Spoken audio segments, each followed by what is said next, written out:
झोपड़े के द्वार पर बाप और बेटा दोनों एक बूझे हुए अलाव के सामने चुपचाप बैठे हुए हैं और अंदर बेटे की जवान बीवी बुधिया प्रसव वेदना से पछाड़ खा रही थी। रह रहकर उसके मुंह से ऐसी दिल हिला देने वाली आवाज निकलती थी कि दोनों कलेजा थाम लेते थे। जाड़ों की रात थी। प्रकृति सन्नाटे में डूबी हुई। सारा गांव अंधकार में लय हो गया था। घीसू ने कहा, मालूम होता है बचेगी नहीं। सारा दिन दौड़ते हो गया। जा देख तो आ। माधव चिढ़कर बोला, मरना ही है तो जल्दी मर क्यों नहीं जाती? देख कर क्या करूं? तू बड़ा बेदर्द है बे। साल भर जिसके साथ सुख चैन से रहा, उसी के साथ इतनी बेवफाई। तो मुझसे तो उसका तड़पना और हाथ पांव पटकना नहीं देखा जाता। घीसू का कुनबा सारे गांव में बदनाम था। घीसू एक दिन काम करता तो 3 दिन आराम करता। माधव इतना कमजोर था कि आध घंटे काम करता तो घंटे भर चिलम पीता। इसलिए उन्हें कहीं मजदूरी नहीं मिलती थी। घर में मुट्ठी भर भी अनाज मौजूद न हो तो घीसू पेड़ पर चढ़कर लकड़ियां तोड़ लाता और माधव बाजार में बेच आता। जब तक वह पैसे रहते, दोनों इधर उधर मारे मारे फिरते। गांव में काम की कमी न थी। किसानों का गांव था। मेहनती आदमी के लिए 50 काम थे। मगर इन दोनों को उसी वक्त बुलाते जब दो आदमियों से एक का काम पाकर भी संतोष कर लेने के सिवा और कोई चारा न होता। अगर दोनों साधु होते तो उन्हें संतोष और धैर्य के लिए समय और नियम की बिल्कुल जरूरत न होती। यह तो इनकी प्रकृति थी। विचित्र जीवन था इनका।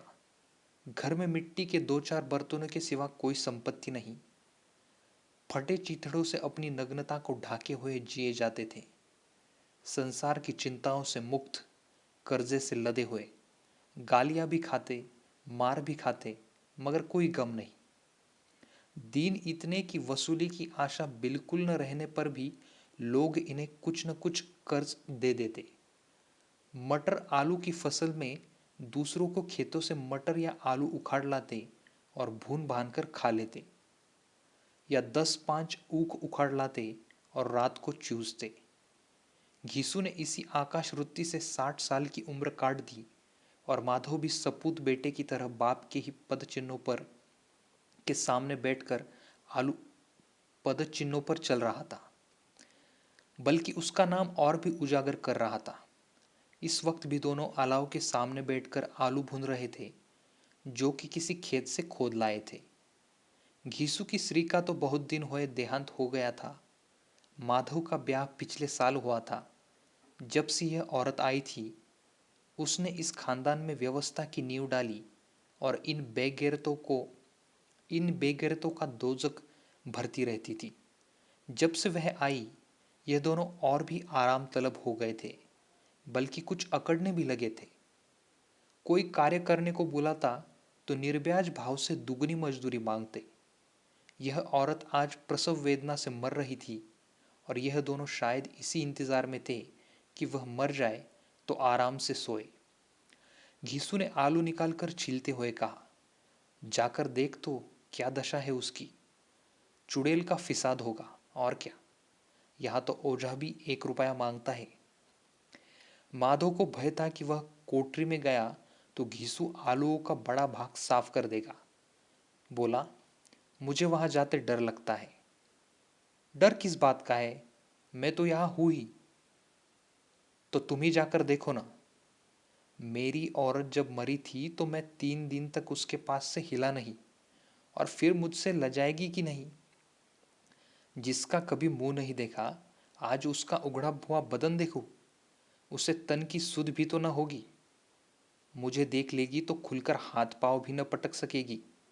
मैं सोचता हूं कोई बाल बच्चा हुआ तो क्या होगा। सोंठ गुड़ तेल कुछ भी तो नहीं है घर में। सब कुछ आ जाएगा, भगवान दे तो। जो लोग अभी 1 पैसा नहीं दे रहे, वे ही कल बुलाकर रुपए देंगे। मेरे 9 लड़के हुए, घर में कभी कुछ न था, मगर भगवान ने किसी न किसी तरह बेड़ा पार ही लगाया। जिस समाज में रात दिन मेहनत करने वाले वालों की हालत उनकी हालत से कुछ बहुत अच्छी न थी, और किसानों के मुकाबले में वे लोग जो किसानों की दुर्बलता से लाभ उठाना जानते थे, कई ज्यादा संपन्न थे। वहां इस तरह की मनोवृत्ति का पैदा हो जाना कोई अचरज की बात नहीं थी। हम तो कहेंगे, घीसू किसानों से कई ज्यादा विचारवान था, और किसानों के विचार शून्य समूह में शामिल होने के बदले बैठकबाजों की कुत्सित मंडली में जा मिला था। हाँ, उसमें यह शक्ति न थी कि बैठकबाजों के नियम और नीति का पालन करता, इसलिए जहां उसकी मंडली के लोग गांव के सरगना और मुखिया बने हुए थे, उस पर सारा गांव उंगली उठाता था।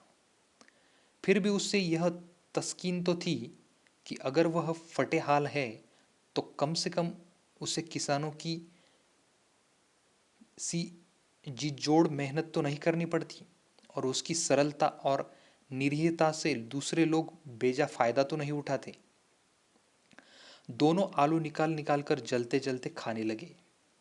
कल से कुछ नहीं खाया था, इतना सब्र न था कि उन्हें ठंडा हो जाने दें। कई बार दोनों की जबानें जल गई।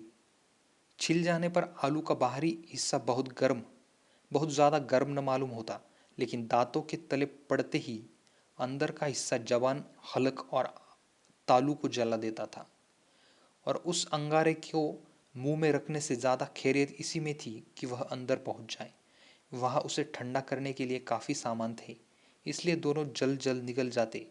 हालांकि इस कोशिश में उनकी आंखों से आंसू निकल जाते। घीसू को उस वक्त ठाकुर की बारात याद आई, जिसमें 20 साल पहले वह गया था।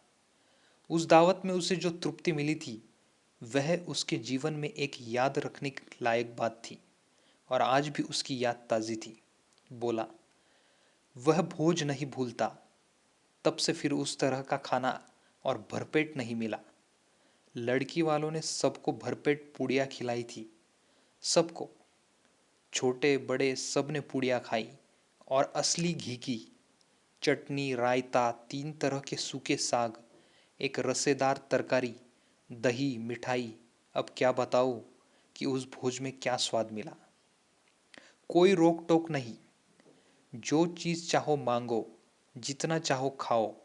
लोगों ने ऐसा खाया कि किसी से पानी न पिया गया, मगर परोसने वाले की पत्तल में गरम गरम गोल गोल सुवासित कचौड़ियाँ डाल देते हैं। मना करते हैं कि नहीं चाहिए, पत्तल पर हाथ से रोके हुए, मगर वह है कि दिए जाते हैं। और जब सबने मुंह धो लिया तो पान इलायची भी मिली, मगर मुझे पान लेने की कहाँ सुध थी। खड़ा हुआ न जाता था, चटपट जाकर अपने कंबल पर लेट गया। ऐसा दिल दरियाव था वह ठाकुर। माधव ने इन पदार्थों का मन ही मन मजा लेते हुए कहा, अब हमें कोई ऐसा भोज नहीं खिलाता। अब कोई क्या खिलाएगा। वह जमाना दूसरा था। अब तो सबको किफायत सूझती है। शादी ब्याह में खर्च मत करो, क्रियाक्रम में खर्च मत करो। पूछो गरीबों का माल बटोर बटोर कर कहाँ रखोगे। बटोरने में तो कमी नहीं है, हाँ, खर्च में किफायत सूझती है। तुमने 20 एक पूरियां खाई होंगी। 20 से ज्यादा खाई थी। मैं 50 खा जाता। 50 से कम मैंने न खाई होंगी। अच्छा पट्टा था। तू तो मेरा आधा भी नहीं है। आलू खाकर दोनों ने पानी पिया, और वही अलाव के सामने अपनी धोती ओढ़कर पाँव पेट में डाले सो रहे, जैसे दो बड़े बड़े अजगर गेंडुलिया मारे पड़े हो और बुधिया अभी तक कराह रही थी।